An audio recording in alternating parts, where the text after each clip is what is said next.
稲城役所です。稲城市役所です。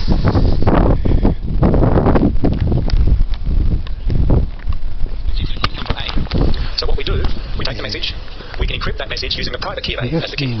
We obtain ciphertext, we send the ciphertext to B, we decrypt using the corresponding public key. It was encrypted with the private key of A, decrypt with the public key of A, and we get the message back. Can a malicious user intercept and see the message? Think about what would happen if you're a malicious user and you obtain the ciphertext. Can you see the message? Yes and no. Anyone else with a different answer? If we are a malicious user, we intercept C. To decrypt this, we need to know the public key of A. Do we know the public key of A? Public means everyone knows it. Yes, we do know it. So the malicious user does know the public key of A, therefore they can decrypt this. So this example, we're not trying to keep the message secret. I don't care if the malicious user sees the message. If I care about that, use the previous approach. This approach, I want to make sure that B can verify it came from A.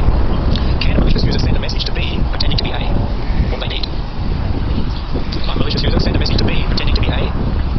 What B is going to do is they're going to decrypt with the public key of A. It will only successfully decrypt if this message was encrypted with the private key of A. So has the private key of A? A does, the malicious user doesn't. Okay, so this is a service we're trying to provide. Stop someone sending a message to B pretending to be someone else. And that achieves that if we have a correct algorithm, because the message must have been encrypted with the private key of A such that it was successfully decrypted with the public key of A. If I receive a message from A, or claiming to be from A, I will verify it by decrypting with the public key of A. If it wasn't encrypted with the private key of A, I will detect something's not wrong. If it was encrypted with the private key of A, it was successfully decrypted, and I know it came from A. This is authentication, proving that the message came from a particular source. So be careful, these two have different names. Confidentiality, keep the message secret. Authentication, prove that the message came from A, but not keep the message secret. If you want both, you can join them, in fact. Try and get your head around the concepts of public key cryptography, and at least start to remember that there are pairs of keys. For confidentiality, encrypt with the destination's public key, so you encrypt with B's public key. Authentication, encrypt with the source's private key. Get the ordering correct, and it will start to make sense as we go through how we use these for digital signatures next week. So you don't have this, I'll just ask questions of you. We should check our knowledge of what we know so far about encryption. So I'll state something here, and we're doing this with some review of the terminology or notation that we use with encryption. So you have a sheet that is the set of assumptions we're making. So that's what we've arrived at. Let's go through some cases and try and answer what is known or what is assumed. When something happens, I'll show what happens, and then we'll discuss what's the outcome. So the first case, let's say that X, so this is what happens at the start, X, some user X, X, they have the plain text P1, they encrypt it, and they send the ciphertext C1, which is the output of the encryption. Right, so X sends a message to Y, so how was it? C1, the ciphertext, the first ciphertext plain, the notation we use here, the function, the encryption function, and it could be DES, AES, there are many different algorithms here, but we say it's some encryption function. It takes two inputs, the plain text, P, we'll see that there are different plain texts as we go through, so P1, and it takes a key as input. What does KXY mean? What do you understand? So when I have the quiz, maybe an in-class quiz next lecture, or a Moodle quiz, what does KXY mean? How do you interpret that?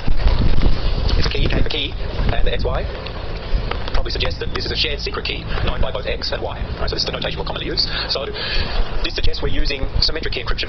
So I say the function E, the encrypt function, but we now know there are two types of encryption: symmetric key encryption, where both sides use the same key, and public key encryption, where we encrypt with one key and decrypt with another. We'll use different notation to identify secret keys, K, and later public and private keys, PU and PR, just so it's clear.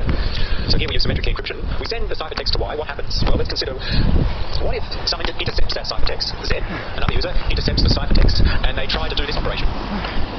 What happens? What can we assume, or what do we know if they try to do that operation? Yep. They're trying to change the key. Well, not necessarily change the key, but you've noticed they use it manipulated.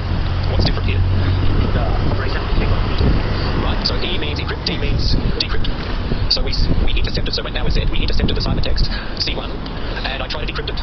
Alright, so maybe I'm trying to do an attack and discover the plain text because it was confidential, I want to learn it. What happens when I try to decrypt it? What can we assume happens? What does Z know after we try this? Or what do they not know? They don't know. Right, so with this operation, what's the outcome of this operation? It's wrong, correct? That is, if something goes wrong, why does something go wrong? Because the key doesn't match with what was used for encryption. Okay, so that's correct. When Z tries to decrypt the ciphertext, no, there's a different key used here. We try to decrypt the ciphertext using KXZ. Because the ciphertext was obtained by encrypting using KXY, then something will go wrong here when we decrypt, and we'll assume that A, Z cannot learn the plaintext P1, right? They will not get P1 as output.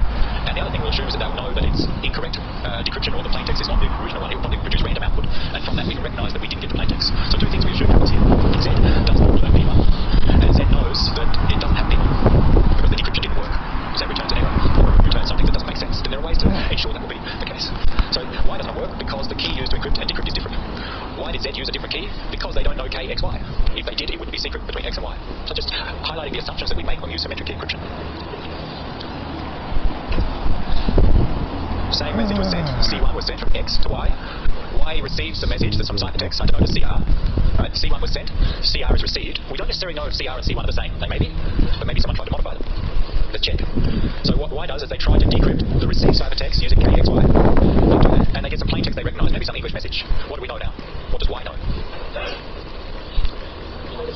He knows that the key used is the correct key. Because we got recognisable plain text, we know the decryption worked. It didn't go wrong this time. So some things we know from Y's perspective. We know that we used the correct key because the decryption worked. We know that the output plain text is what X sent.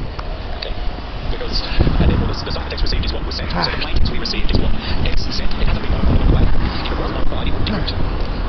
So because it does decrypt, we assume that the plain text received has not been modified. There's been no attack on it along the way. So we know two things, right? We know the plain text first. Actually, we obtain the real plain text. We know that the plain text is correct. It hasn't been modified. And the other thing we know is that the key used K, X, Y. Does that tell you? The key used to encrypt K, X, Y. Or does that tell the user? It tells you the message came from X. Many people know that the key X, Y are X, Y. So the user receives a message which was encrypted using that key. And that's it tells you. The current output is X in this case. And that's an indication we know where the message came from. So there are assumptions of encryption used to slightly different. Y receives the ciphertext, tries to decrypt. They decrypt like in plain text assumes this non-touch message is where it reads.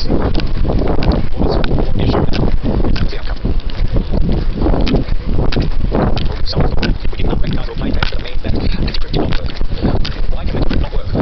Well, the inputs were not matching what was used originally. The ciphertext was modified along the way. Maybe the attacker tried to change the ciphertext between user X sending and user Y receiving. If the ciphertext is modified, then it will not decrypt if we use KXY. The message was encrypted using a key other than KXY. So if either of the two inputs are incorrect, then it will produce unrecognisable plaintext and Y will detect an attack. Either the ciphertext was modified or the key used to encrypt was different than KXY, and therefore we know that. So again, that provides authentication. If the attacker does try to modify something, we detect it at the receiver. So that's how we use symmetric key encryption to provide confidentiality. No one can decrypt unless they have the key. And authentication. If someone tries to modify the message, the receiver will detect that modification. If someone tries to send us a message pretending to be X, if they don't have X's key, then the receiver will detect that it came from someone pretending to be X, not X.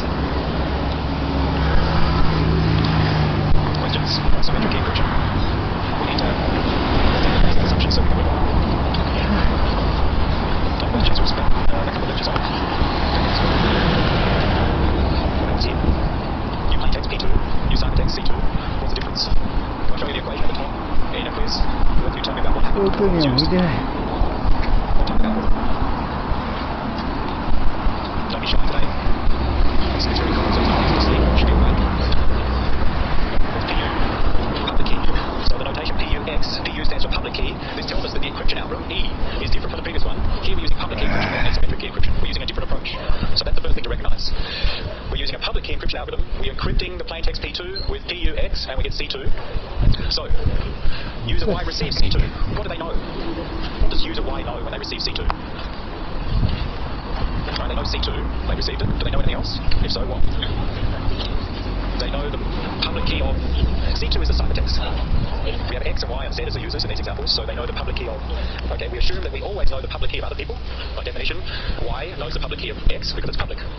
What else do they know? Or what do they not know, and why don't they know it? Do they know P2? Does Y know P2? Someone's nodding their head. Anyone will have a vote. Hands up for yes. Does Y know P2? If you don't put your hands up, then you get an extra question in the quiz. So remember your names, don't worry.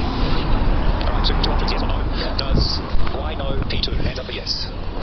Does Y not know P2? Right, we have a few people voting. Good. Why does Y not know P2? What's your opinion? Why do they not know? They know C2 or P2. Anyone know? You voted no. Why do they not know P2? It was sent from X, yes.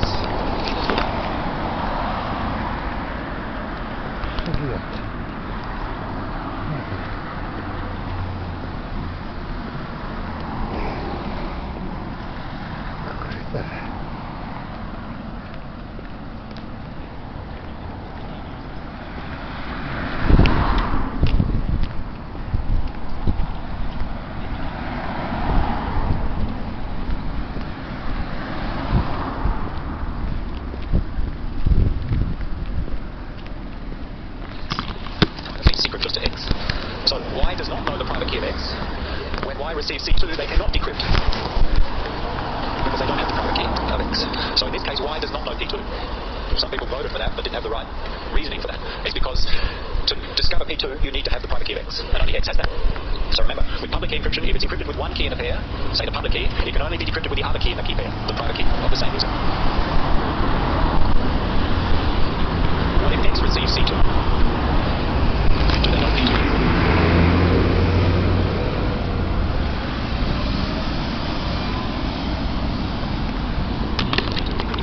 Whoever has the private key of X can decrypt. X has the private key of X, so they can decrypt and learn P2 in this case.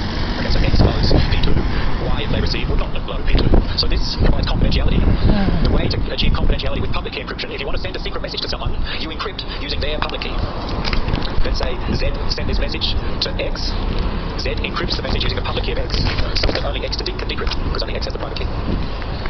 So that's the role of public key encryption for confidentiality. It works in most algorithms, it works the same if we use the keys in the opposite direction. If you encrypt with the private key of X, you can only decrypt with the public key of X. So what happens here?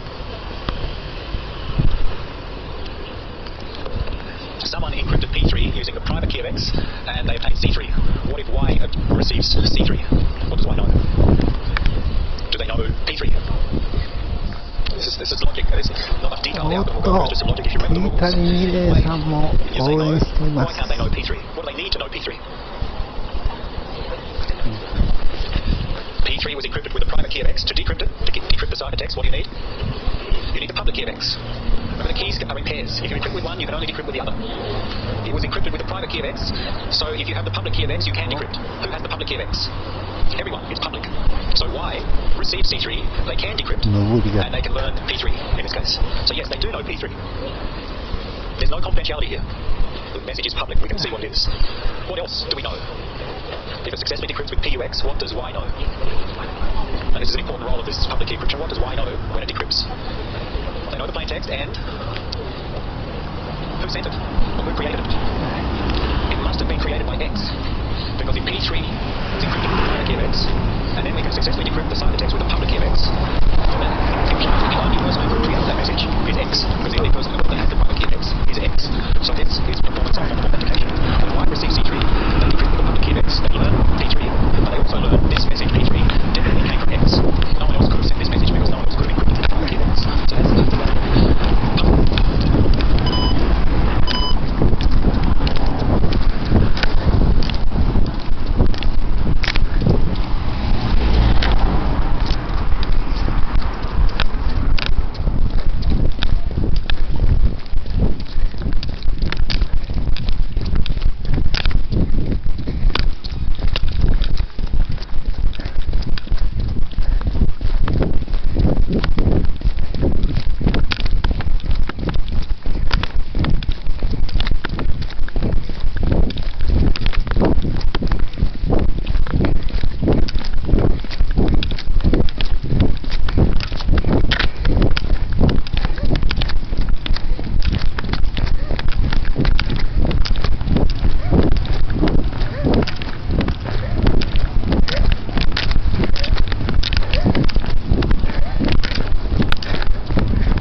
applied through the subsequent topics of the rest of the semester.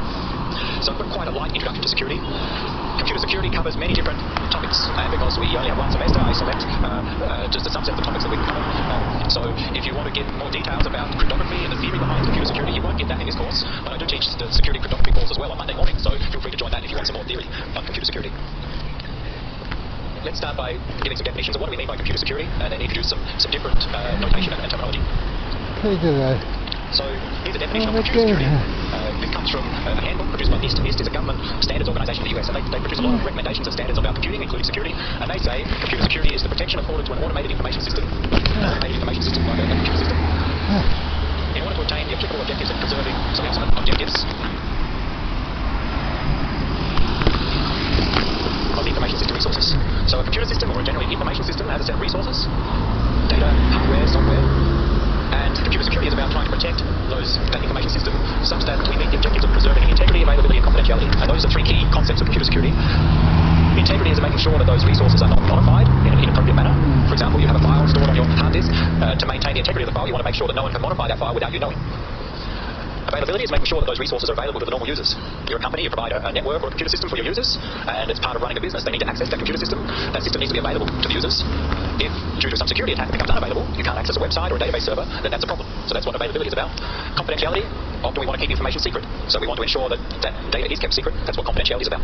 So those are three key objectives that you'll see come up in other definitions and other discussions of computer security. Preserve integrity, availability, and confidentiality. CIA, confidentiality, integrity, availability, not the Central Intelligence Agency. This is, so confidentiality a little bit more depth. Sometimes we think of it from two perspectives. We have the normal perspective of confidentiality is keeping things secret, keeping data secret. You have a file, only you should be able to access the contents of that file, so you may take some mechanism such that no one else can read the contents of the file, you keep it secret. Confidentiality. Or you send an email to some destination or a set of destinations, you only want those specific people to be able to read the contents of that email. So data confidentiality is about providing that service so that only the authorized people can access the contents. But sometimes in confidentiality we also talk about privacy. And privacy, sometimes it's mixed, the terminology, but here we'll talk about privacy as being keeping your actions secret, hiding your actions. So data confidentiality is about keeping your data secret, not letting unauthorized people access your data. Here we'll use privacy to mean keeping your actions secret. That is one thing that you may be aware of, what websites you access, keeping the set of websites that you access, not just the data you've downloaded, but the URLs you've accessed, when, how often, keeping that information secret is one example of privacy. And often privacy and data confidentiality are grouped generally as confidentiality. So we need to look at in this course some techniques for providing confidentiality. We often want to provide that. How do we do that? Anyone know how to provide confidentiality of data?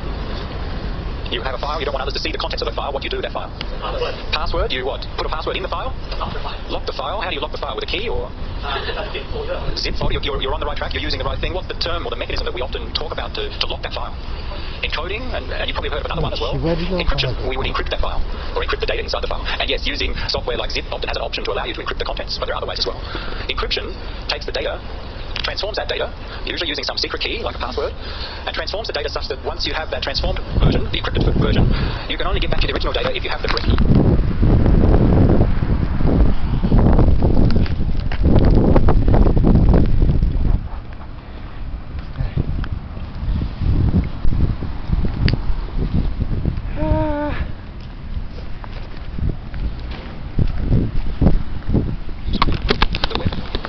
The URLs that you access, so if someone accesses your computer, they can obtain that information. What else? So that's only if people access your computer. But when you access websites, the websites you're accessing, your ISP, Internet Service Provider, may record what websites you're accessing, when. So we need to look at other ways. How can we hide that information from other users? And we'll talk about, towards the end of the semester, we'll look at different aspects of web security and virtual private networks and related techniques of privacy. Integrity is about data integrity, making sure that the data is only changed in an authorized manner. For example, like I said before, you have a file stored on your server, and if someone can access the server and modify the file without you knowing, then our data integrity is failed. We want to prevent that. We don't want change to happen without doing it in an authorized way. And system integrity is not so much related to the data files we store, but the computer system and the software make sure it performs it does what it's supposed to do. For example, if we have our computer system infected with a virus or some malicious software, then your software that you normally use, software, for example, may, if it's compromised, may do some unexpected things on your computer. So we'd like to maintain the integrity of the system, the software and the hardware is not compromised, so it doesn't perform in an unauthorized manner. For data integrity, how do we ensure that a file is not modified without us noticing?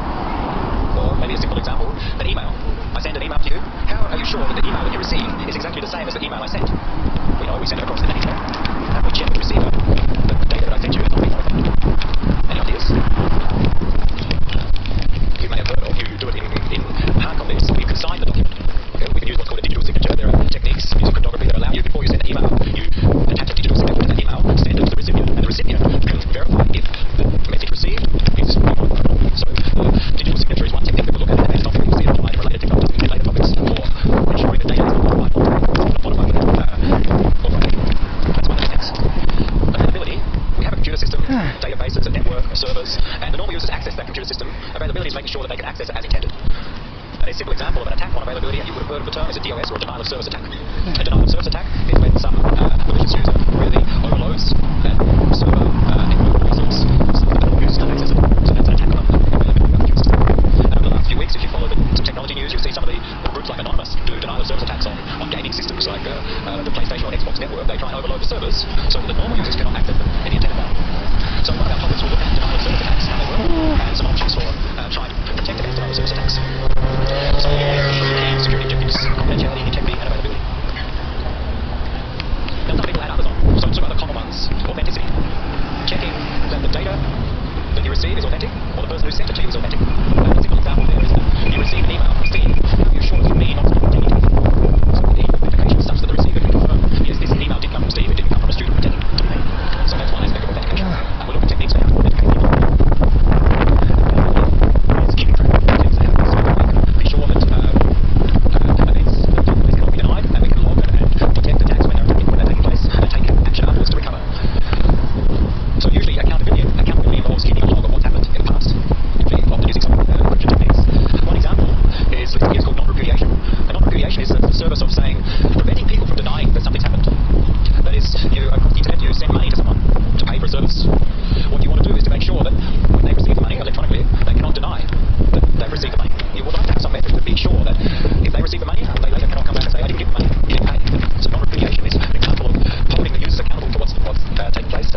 unfortunately often always have, well, I think all systems may have vulnerabilities.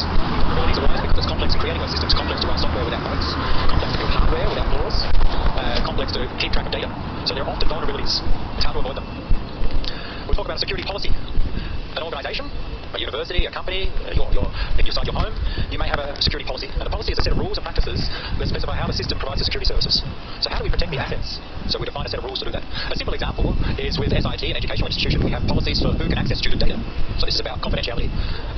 For example, can you access the grades of other students? No, a student cannot access the grades of other students. That's a policy, that's a rule that we try to implement.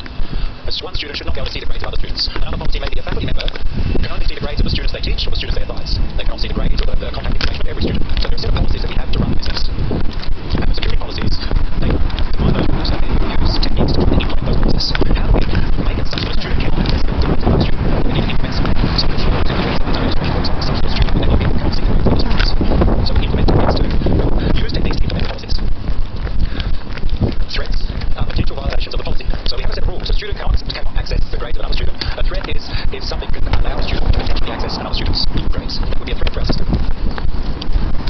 And that's usually performed by exploiting vulnerability. If there's a bug in the web system that provides the grade access vulnerability, then that presents a threat. Maybe a student can access another student's grades. And when a threat is carried out, that is, someone does use that vulnerability to access another student's grades, that's called an attack. So the threat is to be an attempt to an attack may be successfully made. And a successful attack needs to violate the security policy. So a successful attack may be the student can log in and see other students' grades. Due to something in the registration system. We'll see later some examples of attacks, but we often talk about the types of attacks. There's the passive, I'll describe those other inside and outside attack. An inside attack is initiated by an entity that is allowed to access the system. For example, a student inside SIT is allowed to access the registration system. If they perform the attack, we can say that's an insider attack. An outsider attack is someone from someone unauthorized. So someone outside of SIT who doesn't have a login account performs an attack to access student grades, then that's called an outside attack. And when we talk about access control and logins and passwords, we'll distinguish between authorized and unauthorized access. A countermeasure is a way to deal with an attack. And there are 4 approaches to deal with attacks. We either want to prevent them, stop them from happening in the first place. If we cannot prevent them, at least detect them. So if we've got no way to prevent the attack from happening, when it does happen, detect, there's an attack taking place. And if we can detect, we can respond. Maybe we can close down the system temporarily, and eventually recover, restore data from backups and so on. So countermeasures are ways to deal with an attack. Unfortunately, even if we have countermeasures, then vulnerabilities still may exist, leading to risk to assets. So assets are the things we want to protect. Because of the threats, there are risks to those assets. And our aim in computer security is to minimize the risks. We accept that there may be attacks. We want to minimize the risks involved. And people do risk analysis of security systems and try to prioritize what are the highest risks and what is the highest levels of impact of those risks to see how to improve the computer security. This picture tries to connect those 6 concepts together. We say that when we start, the owners of the computer system, of the network, the data, want to minimize the risk involved. So what they do is they use countermeasures, make those countermeasures to try and minimize the risk. There are threat agents. Threat agents are entities that may initiate threats and perform attacks. So they give rise to threats. Threats increase the risk. The threat agents try to damage the assets, so we talk about the assets that we have. And because the assets have value, we block the system. Take the assets, and the threats harm the assets and can lead to attacks. So let's look at them from a different perspective. Or again, threats, attacks, and assets. So today, what we're going to do in this topic is to go through a selection of concepts that we use in general in computer security. In the next topics, we'll look at the techniques that we use to provide the computer security. Here's a different classification focusing on threats and looking at the consequences of threats and attacks. So we distinguish between a threat, in here, different notation. A threat action is called an attack. A threat agent is someone that performs an attack. It's a threat to the system. So another name for a threat agent may be the attacker, an adversary, a malicious user. What's another name for a threat agent that you hear? What do you call someone who breaks into a computer system? What they call? If you hear in the news someone breaking into a computer system, what would you call them? A hacker. So sometimes we refer to the threat agent as the hacker. It's just that in some systems, or in the past, a hacker was used to refer to people who build things with computers and hardware, so not necessarily a malicious person. In this course, I'll usually just talk about an attacker or a malicious user. Note that in some cases, they don't need to be bad, the attacker. For example, it may be a legitimate operation to attack a computer system, like law enforcement, the police. They perform an attack on a system, they have the legal authority to do so, and they're doing it for good. So when we talk about the attacker, it doesn't necessarily mean they're a bad person. It's just saying that with respect to the computer system, they're the adversary trying to break the security. A threat consequence is what goes wrong, what happens as a result of an action. So people have tried to give definitions of these, and there's what's called an Internet Security Glossary. You can find it from this link. There's a new version, and it classifies different types of threats and attacks as these sets of unauthorized disclosure, deception, disruption, and usurpation. And it goes through and gives details of them. And if you hopefully flick through a few slides, you'll see that document, or a cut-down version. Let me see if I record it. Yes, if you go to page 25 on your handouts, you'll see I've included the list of these threat consequences from this document. So I want you to read them. I'll not read them all today. I'll just highlight some of them and just explain what is shown. It's really just classifying threats and attacks, giving them different names. So the first consequence is unauthorized disclosure. So there's a circumstance whereby an entity gains access to data which they're not authorized to do. So they get access to data and they're not authorized to do. What causes unauthorized disclosure? What actions cause this? Or they classify the action of exposure. And they give some examples really of exposure. Exposure. That is, someone gets access to the data and deliberately gives it to other people, publishes them on a website so that anyone can access. Human error. Sometimes it may not be a malicious action. Maybe a normal user accesses a confidential document within, say, SIT, and then makes some mistakes and makes that confidential document available to people outside. Due to some permissions problems and human error, they send it in to get destination. So they go. So what this document does is classifies the different consequences of threats, what can go wrong, and then some actions that lead to those consequences. Interception is about getting access to data as it moves between 2 points, usually across a network. We can intercept data in a Wi-Fi network, for example.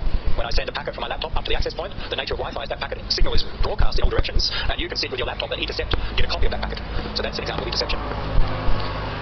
So you can do it in wireless networks, or you can physically access wired communication links and perform theft of data. So obtain, for example, the solutions to the exam, or the exam questions as I send them across the network to someone to print. And you can do monitoring of systems called wiretapping. Emanations analysis is about looking at the signals being sent and observing about who's communicating and what they may be doing. One example, I think we won't get time to cover this semester, was that people can use microphones to listen in to the operations that a CPU performs when it encrypts data, and use that to determine secret keys so that they can decrypt data. So there's been studies where people, for example, someone is encrypting data on a laptop, and they place essentially an antenna that listens in to the CPU. The CPU makes a noise, or the computer makes a noise when it does things. Very, very quiet noise, but they can distinguish between the different noises when the CPU performs different operations, and from that, steal secret keys from that laptop. That's an example of emanations analysis. What's emanating out of the laptop is analysed to obtain secret information. Have a read through the others. Then there's the threat consequence of deception. Deceiving someone using false data or something that people believe to be true. Masquerade means pretending to be someone else. Falsification, using false information, replacing valid data with false data. Repudiation is denying something's taken place. Deny the origin of the data or deny the reception of the data. So non-repudiation is the service of stopping that. Disrupting services, disrupting data. Corrupting data, corruption. And usurpation is about stealing information. Misappropriation, misuse, theft of service, for example. An example of this theft of service is that you are not an SIT student or employee, but you sit outside, you work somewhere else, you sit outside and use the SIT internet to get some employer allows you to access the internet via SIT's Wi-Fi. That's an example of theft of service. The service is the internet service being provided, but SIT students and staff, if someone outside uses that, then that's misappropriation. So some of the terms you may have heard of already. What I suggest really is just read through those, and you don't have to remember everyone, but in the rest of the course they mean.